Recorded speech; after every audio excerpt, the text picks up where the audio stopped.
It is precisely because citizens and civil society can be so powerful that more and more governments are doing everything in their power to silence them. Nicolás Maduro is a dictator with no legitimate claim to power. He's never won the presidency in a free and fair election, and he's maintained his grip of power by imprisoning anyone who dares to oppose him.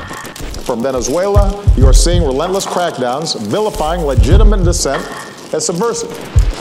We stand in solidarity with those who are detained at this very moment. Venezuela is in the middle of a coup attempt to overthrow the government. Hundreds of thousands are protesting against the government of Nicolás Maduro, the president appointed by Hugo Chavez after his death in 2013. Military officials have posted videos threatening the regime. Aquí está la tropa profesional de la Guardia Nacional en contra de este régimen cual desconocemos completamente. Ustedes pedían que saliéramos a la calle, que defendiéramos la Constitución. Aquí estamos, aquí tenemos a la tropa. Maduro doesn't appear to be backing down.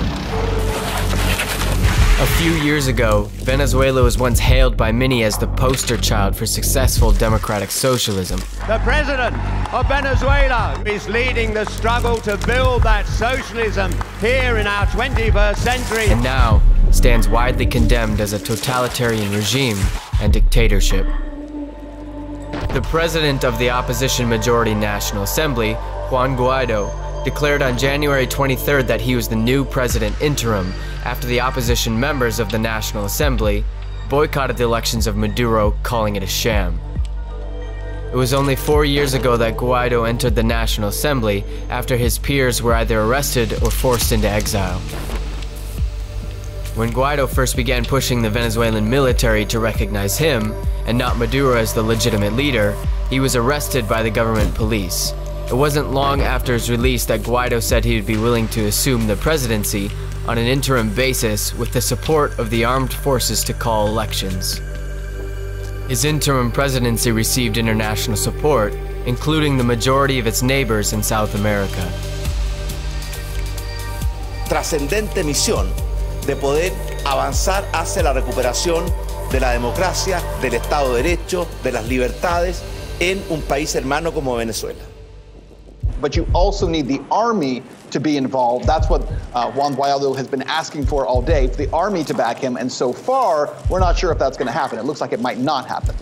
Russia, China, Turkey, Iran, Mexico, Cuba, Bolivia, and Uruguay have recognized Maduro as the current president.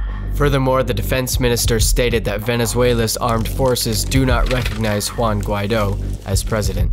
The government froze Guaido's bank accounts and declared a travel ban to prevent him from leaving the country. The US supported Guaido by imposing sanctions on Venezuela's oil, attempting to weaken Maduro's government. Today's action ensures $7 billion in assets blocked today, plus over $11 billion in lost export proceeds over the next year. Maduro broke relations with US diplomats, giving them 72 hours to leave the country.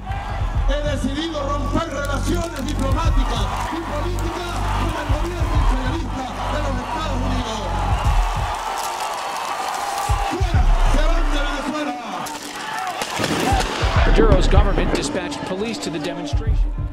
In the middle of these tensions, it's possible that the military's response could get increasingly violent. Further militant aggression could also draw an outcry from the countries that have directly supported the opposition.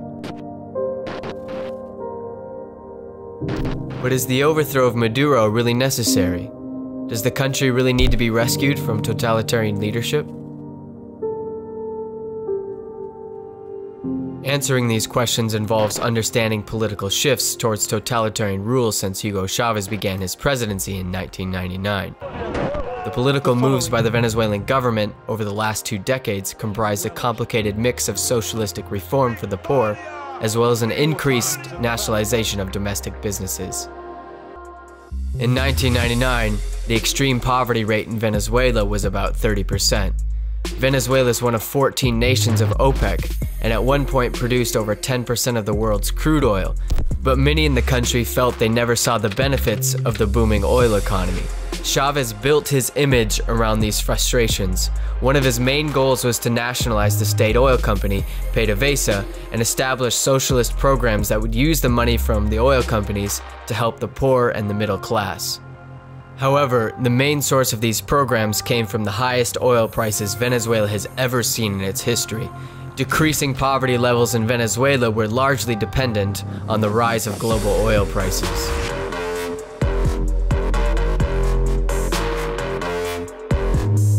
Chavez nationalized PDVSA in 2003 when oil executives and workers at PDVSA challenged his motives to politicize the company, and so they joined a general strike. Chavez fired 19,000 employees, close to half of the workforce from PDVSA, and blacklisted them from future employment in the oil sector.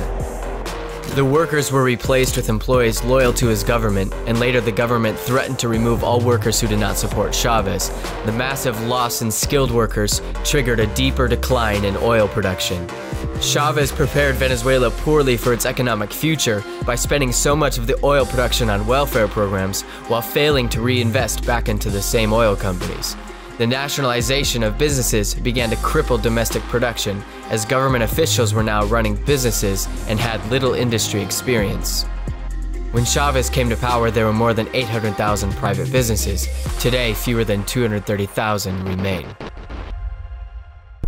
In 2004, the Chavez government abandoned their commitment to judicial independence. The assembly then launched a political takeover of the Supreme Court. They enacted a new law expanding the court from 20 to 32 members. This made it possible for Chavez and his supporters in the assembly to pack and purge the Supreme Court. The political takeover of the Supreme Court effectively neutralized the judiciary as an independent branch of government. Chavez cracked down on civil rights. He passed a series of laws that included drastic restrictions on freedom of speech, including control of the internet, a virtual ban on the foreign funding of NGOs, and dismissal of legislative officials wishing to switch sides.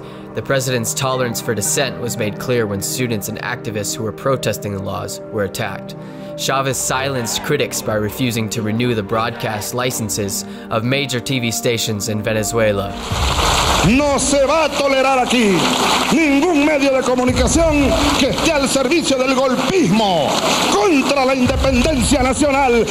Venezuela se respeta. Chavez was able to sustain control over the country through his social welfare programs, but it didn't begin unraveling until after his death in 2013 and Nicolás Maduro became president.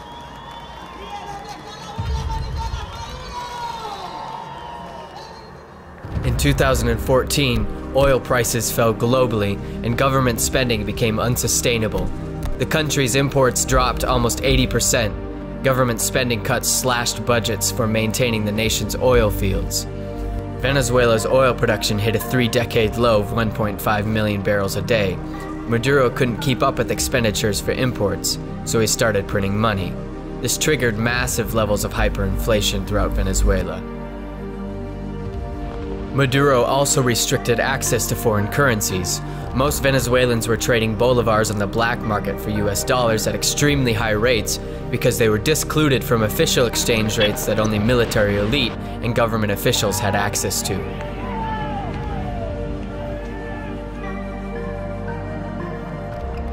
Many of Maduro's solutions to the economic crisis failed to resolve root issues.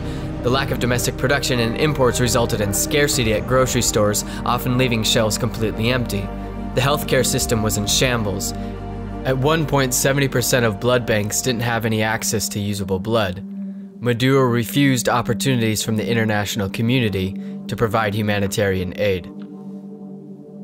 His efforts to restore the trust in the Venezuelan currency failed. He circulated a new currency after inflation rates skyrocketed, lopping 5 zeros off the bolivar and renaming it the Supreme Bolivar. This didn't solve any root causes of inflation. It was primarily a cosmetic fix.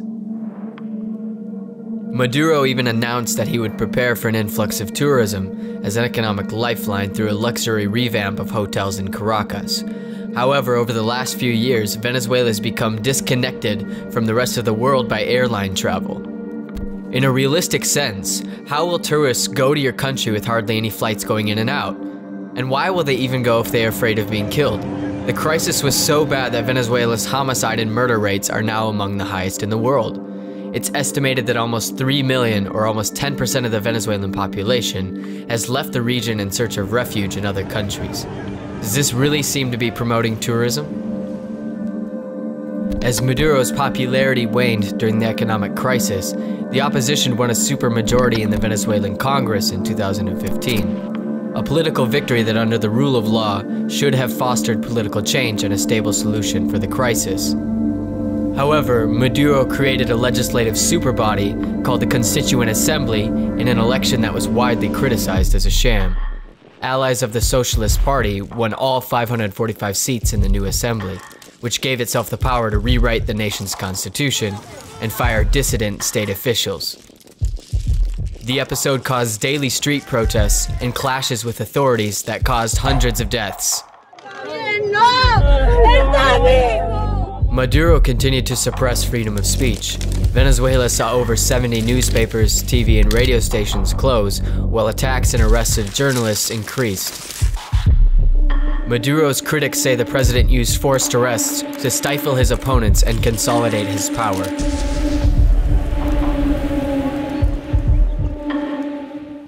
The root cause remains poor economic management of resources, and over-reliance on oil to provide welfare for the entire nation. Venezuela is now desperate to strengthen and diversify its domestic industries. But how can this happen amidst the government's takeover of private businesses, price controls, high inflation rates, and refusals to receive international aid?